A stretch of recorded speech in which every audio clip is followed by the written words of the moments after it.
Buenos días, buenos días. ¿Cómo estamos? ¿Cómo estamos? Ya estamos en vivo en Facebook. Estamos en vivo en Facebook. Como ustedes saben, yo siempre tengo que hacer unos pequeños ajustes aquí.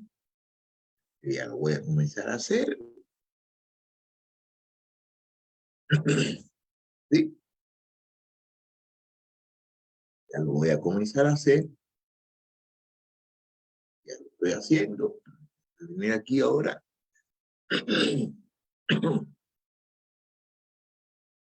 Mira qué lindo me salió.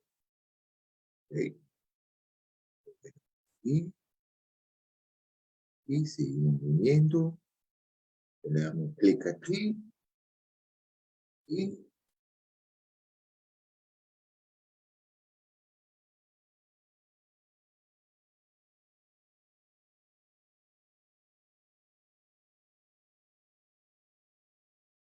seguir aquí así. Venimos aquí así. ¿Sí?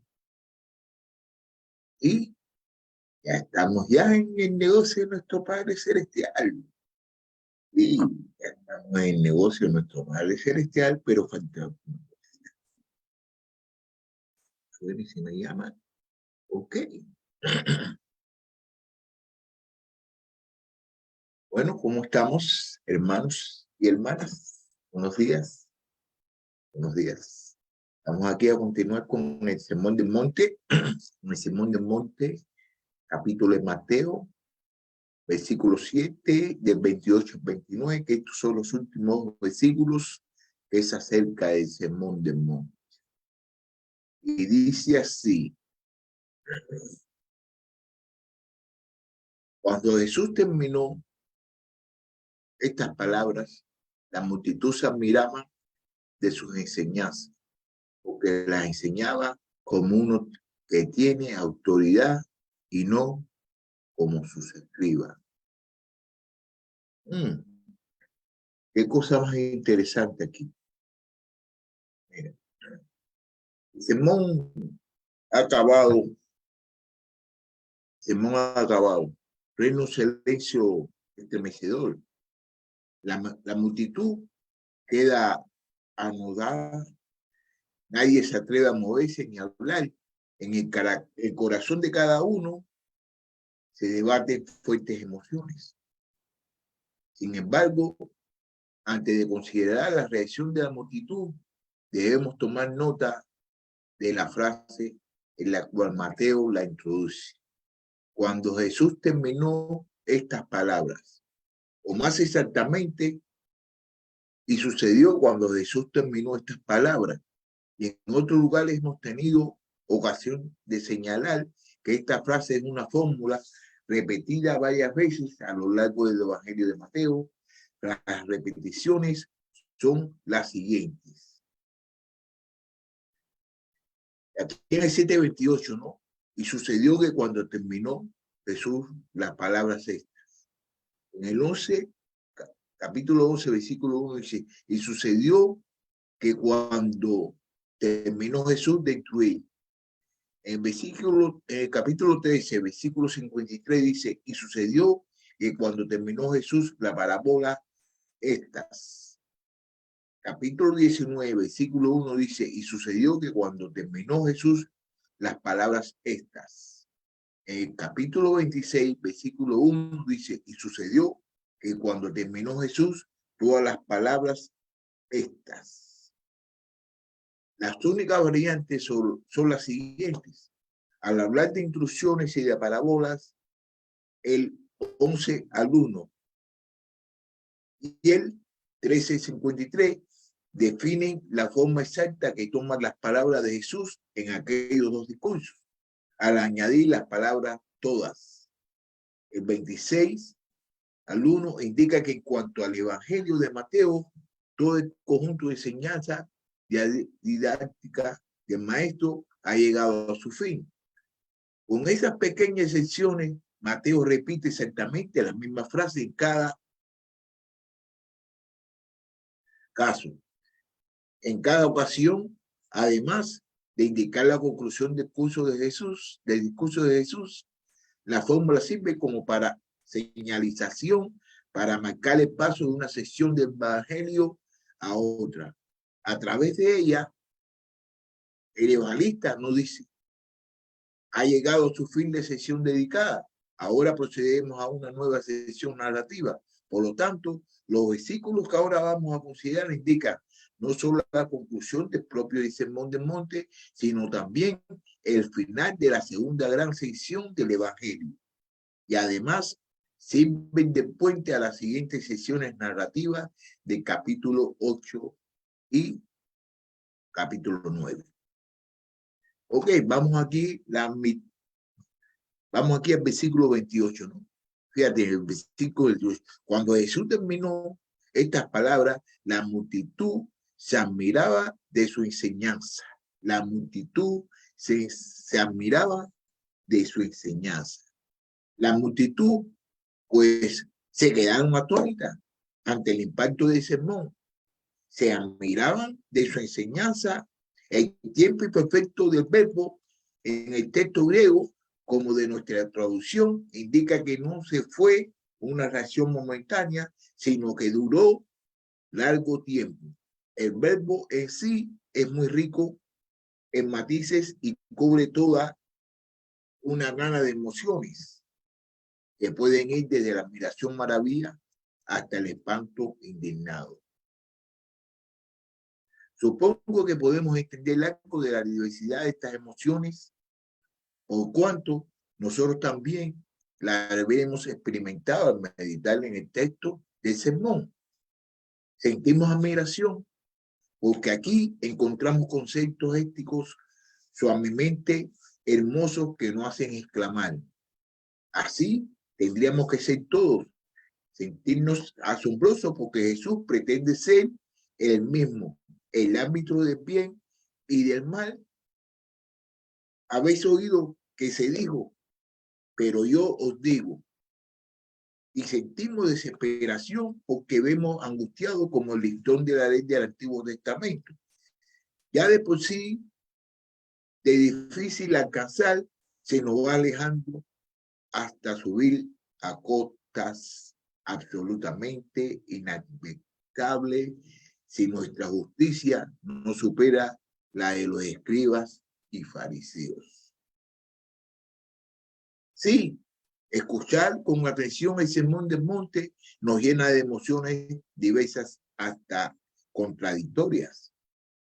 De inmediato reconocemos que la verdad de sus preceptos, mientras escriba, y recordemos que esto constituye el punto de contraste en la mente de los primeros oyentes. Se dedicaban a debates interminables sobre detalles insignificantes de la ley.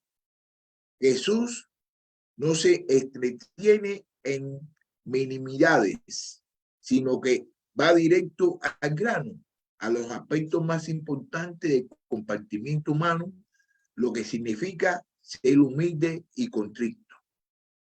La necesidad de ser justo en la intimidad del corazón, al nivel de las motivaciones y aspiraciones, además de los actos externos, lo que significa la práctica auténtica de la piedad realizada ante Dios y no de cara a la galería.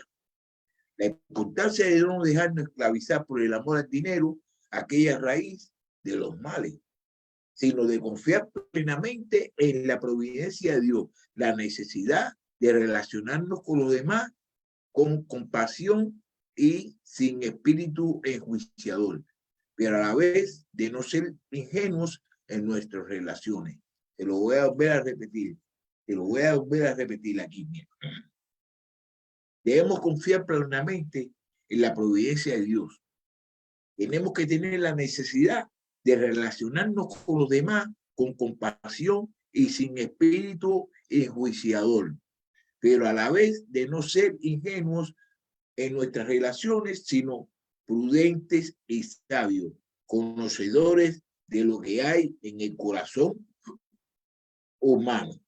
Y mientras los escribas reducían el glorioso concepto de la justicia, sus facilidades fáciles de guardar Jesús sondea la ley en profundidad, revelando sus calidades esenciales, el amor de Dios y al prójimo, la justicia, la misericordia y la fidelidad. Por tanto, mientras ellos, a pesar de su esfuerzo por sistematizar y obedecer puntualmente la letra de la ley, daban la impresión de no ser personas rectas y buenas, sentimos ante la enseñanza de Cristo que esto sí que es ser bueno. Nos convence y nos inspira satisfacción considerar lo hermoso que sería vivir en el mundo poblado por personas que realmente cumplieran los preceptos del sermón. Sin embargo, simultáneamente las palabras de Jesús nos convencen del pecado, nos quitan las máscaras y revelan nuestra miseria y nos demuestran lo lejos que estamos de ser aptos para el reino. Todo esto está en el asombro de la multitud. Seguramente algunos de los oyentes quedaron atónitos a causa de lo que consideraban la impertinencia de Jesús. Su evidente tendencia a rogarse a sí mismo facultades que creían que no podían pertenecer a los hombres. En su caso, el asombro participó de una indignación que la derribar en ferrear conspiración y persecución de muerte. Otros habrán recibido el fuerte impacto de visión de una sociedad justa, en cuyo caso su asombro habrá sido afín a una entusiasta, aunque quizás poco duradera. Otros habrán sentido del peso de condenación de su propia miseria. Para ello, el asombro había tenido tintes de vergüenza, de convicción de pecado y quizás de arrepentimiento. Curiosamente, Mateo no nos dice cuáles fueron las reacciones de los que estaban ya comprometidos como discípulos de Jesús. Y eso que él mismo era uno de ellos. Quizás hayan sido emociones demasiado profundas y complejas como era para expresarlas mediante palabras. Aquí en el versículo 29, que este es el último que vamos a estudiar hoy y es el último del capítulo 7 y del sermón del monte. Dice, porque les enseñaba como uno que tiene autoridad y no como sus escribas. Lo enseñaba porque lo enseñaba como uno que tiene autoridad y no como sus escribas. Bueno, la enseñanza de Jesús produce impacto en sí porque no resisten de la autoridad, porque no revisten la autoridad de la verdad. No hay manipulación en ella, ni falsificación, ni hipocresía. Pero además en el sermón se revela la autoridad no solo de los preceptos anunciados, sino la del maestro que los pronuncia. Él enseña como uno que tiene autoridad y no como sus escribas. Hay autoridad no solo en lo que dice, sino como lo dice y en quién lo dice. Y esto por varias razones. Porque su enseñanza, una de ellas porque su enseñanza es respaldada por la integridad de su vida. Jesús, a diferencia de muchos maestros de ética, practicaba lo que predicaba. Esto de por sí le concedía el derecho de hablar con autoridad. Otra cosa más, porque su enseñanza revelaba un profundo conocimiento de la escritura y de la condición humana, aunque relativamente joven. Jesús hablaba con una sabiduría no habitual aún en los ancianos. No nos sorprende que a los 30 años asombrara a la multitud cuando los 12 había confundido a los maestros del templo. Su enseñanza llevaba siempre la marca de la verdad. Pero para esto yo he nacido y para esto he venido al mundo, para dar testimonio de la verdad. Todo el que es de verdad, escucha mi voz. Esto está en el libro de Juan, capítulo 18, versículo 37. Esto lo dijo él. Esto era motivo de asombro constante para los que escuchaban a Jesús mismo. Nos da la explicación acerca del origen de su sabiduría. Entonces los judíos se maravillaban diciendo, ¿cómo puede este saber de letras sin saberle estudiado? Jesús entonces le respondió y le dijo, mi enseñanza no es mía, sino de aquel que me envió. Ahora te lo consigo más, porque su enseñanza iba respaldada por las señales que hacía. No olvidemos que Mateo nos ha dicho que fue un medio del ministerio poderoso de sanidades y exorcismo cuando Jesús predicó ese sermón. Lo mismo iba a ocurrir después en Nazaret y llegando a su pueblo le enseñaba a sus sinagogas de tal manera que se maravillaban y decían, ¿dónde estuvo este? ¿De dónde? ¿Dónde estuvo este? ¿Dónde estuvo esta sabiduría? ¿Dónde tuvo esta sabiduría? Y estos poderes milagrosos. ¿No es este el hijo de carpintero? ¿No se llama su madre María y sus hermanos Jacob, José, Simón y Judá? ¿No están todas sus hermanas con nosotros? ¿Dónde pues obtuvo todas estas cosas? Ay, Dios mío. Pero sobre todo, la multitud habrá visto la autoridad de Jesús en lo que en el sermón revela acerca de su propio concepto de sí mismo. Aunque, como acabamos de decir, él mismo vio siempre en conformidad con los cánones que el sermón representa. Sin embargo, dirige su precepto hacia los demás y habla como el Señor, patrón de lo que decía, y no como siervo y sujeto a ello. Sin ir más lejos, si volvemos a leer los versículos finales del sermón, del 21 al 27, vemos que no tienen desperdicio en lo que revelan acerca de Jesús como persona. En la sección narrativa que está a punto de comenzar en el capítulo que vamos a estudiar, el capítulo 8, del 1 al 9, del 1, el capítulo 8, del 9, capítulo 8 al capítulo 9, 38, Mateo nos invitará a plantearnos ciertas preguntas. ¿Qué clase de hombre es Jesús? ¿De dónde deriva su autoridad? ¿Qué haremos nosotros con ella? Pero en realidad ha empezado a contestar estas preguntas el mismo Sermón del Monte. Es cierto que el tema primario del sermón no es la persona de Jesús mismo, sino la ética de los ciudadanos del reino de Dios. No encontramos aquí ninguno de los famosos yo soy pronunciado por Jesús.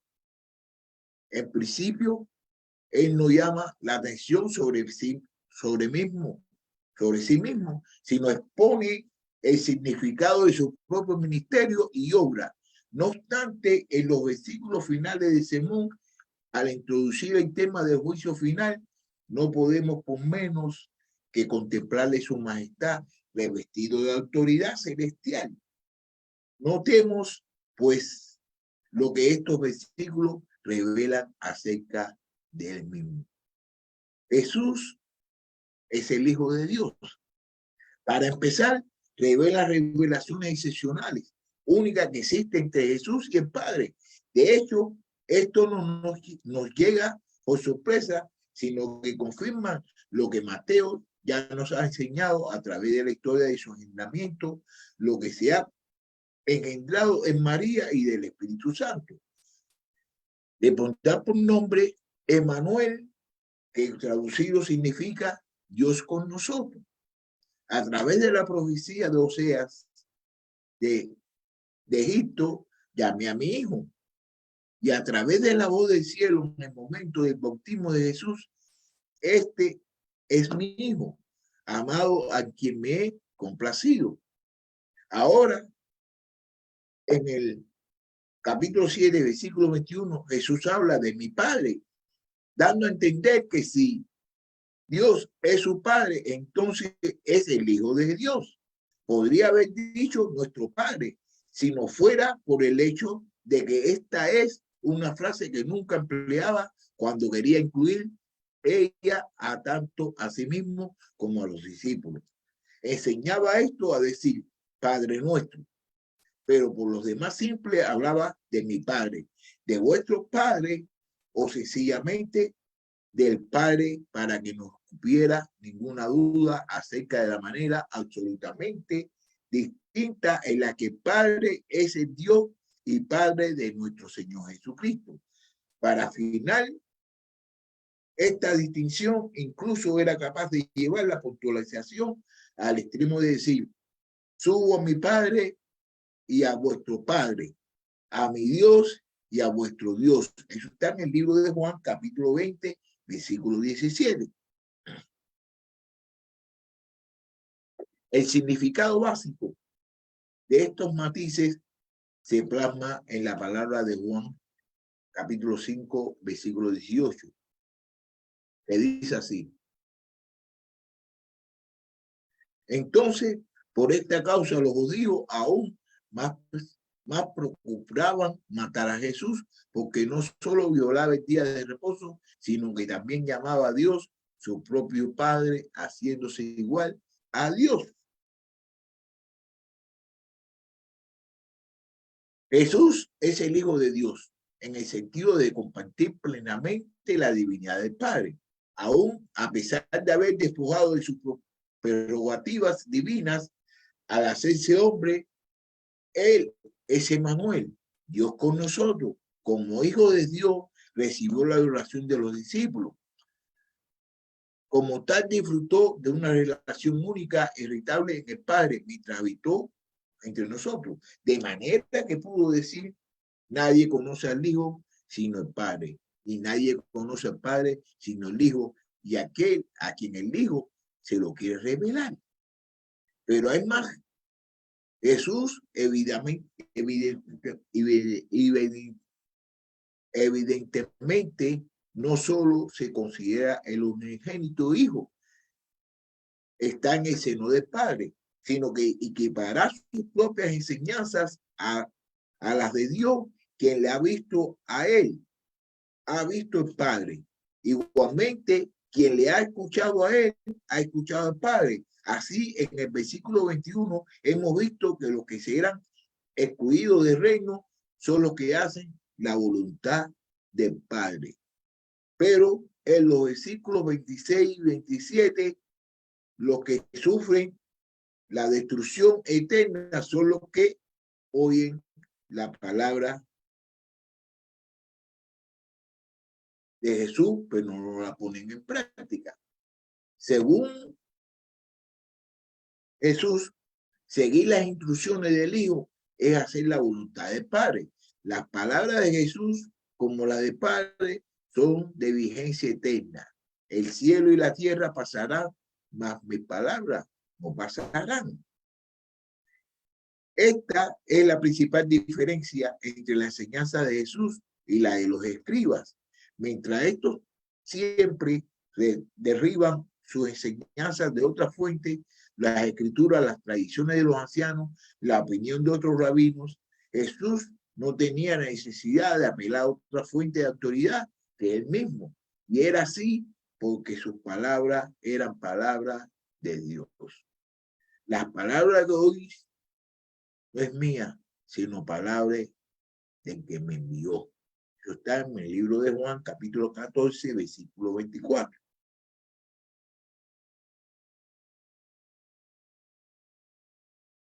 Luego, los falsos discípulos le llaman rápidamente Señor, aún si admitimos que probablemente tenían un entendimiento sumamente defectuoso de su señorío. Es obvio que no empleaban estas palabras como un mero título de cortesía, sino como la designación de la altísima autoridad. Esto se ve que aún comprendiendo perfectamente que el nombre de Jesús tiene poder para obrar milagros y impactar demonios, Él es el Señor legítimo, no solo de los hombres, por ser el Mesías, sino también de los poderes ocultos y las fuerzas naturales. Sin duda, solo fue después de la resurrección y ascensión de Jesucristo cuando los discípulos entendieron el pleno alcance de su señorío. Sepa pues con certeza toda la casa de Israel que a este Jesús a quien vosotros crucificasteis, Dios le ha hecho Señor y Cristo. Eso está en el libro de Hechos, capítulo 2, versículo 36. Dios también lo exaltó hasta el sumo y lo confirió al hombre que es sobre todo hombre, nombre, para que en nombre de Jesús se doble toda rodilla de los que están en el cielo y en la tierra y debajo de la tierra, y toda la lengua confiesen que Jesús es Señor, para la gloria de Dios, el Padre. Sin embargo, es evidente que nuestro texto contribuye a otra pregunta que Mateo quiere plantearnos: ¿hasta dónde llega el señorío de Jesús? ¿Y cómo respondemos nosotros ante su evidencia, su evidente autoridad? Tal y como ya hemos visto, Jesús equipará el poner en práctica sus palabras y con el hacer la voluntad del Padre. No titubea en cuanto a la absoluta autoridad de su enseñanza. Y si volvemos al capítulo 5 y su constante antítesis entre lo que fue dicho y lo que os digo, no cabe duda de que Jesús ha arrogado el derecho a establecer normas de conducta por encima de lo que está relevado en la ley del Antiguo Testamento. De hecho, esta frase nos obliga o bien a aceptar la incuestionable autoridad mesiánica de Jesús como legislador, o bien rechazar indignado de sus pretensiones. Su persona y sus enseñanzas están inextricablemente vinculadas entre sí. No podemos negar la dignidad de aquella sin sabocar la autoridad de estas, ni podemos continuar esta sin rechazar aquellas. Jesús es el juez, Jesús es el juez, pero la más sorprendente de todo es lo que Jesús indica implícitamente acerca de sí mismo como juez del universo. Según estos versículos, Él es quien decide quiénes entrarán en el reino de los cielos.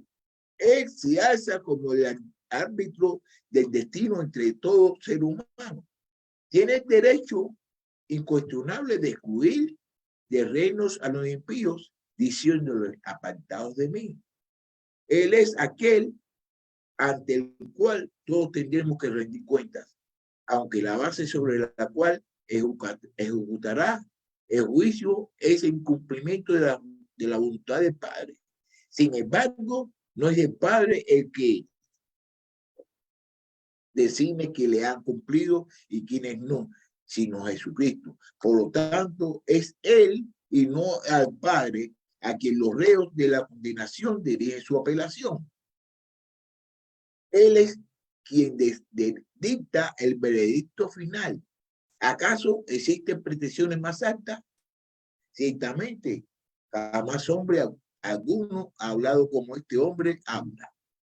Eso está en el libro de Juan, capítulo 7, versículo 46. Con razón, pues Mateo nos dice que la multitud quedó asombrada por la autoridad de sus palabras. La pretensión personales explícitas en las afirmaciones de estos versículos revelan que Jesús extendía perfectamente su naturaleza divina y su carácter mesiánico.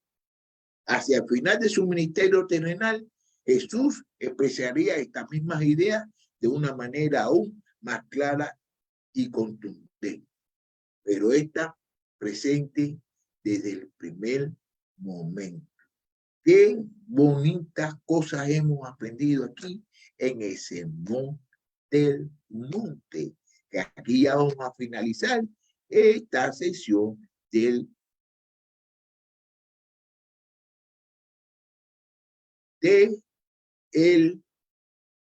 Sermón del Monte.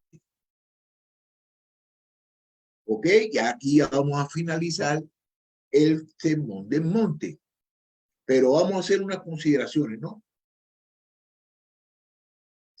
Y aquí vamos a finalizar el Sermón del Monte. Entonces, para la semana que viene, vamos a hacer unas consideraciones acerca de lo que hemos estudiado y lo que hemos aprendido acerca de este Sermón del Monte, porque esto tiene muchas enseñanzas y muchas cosas bonitas que nosotros debemos aprender.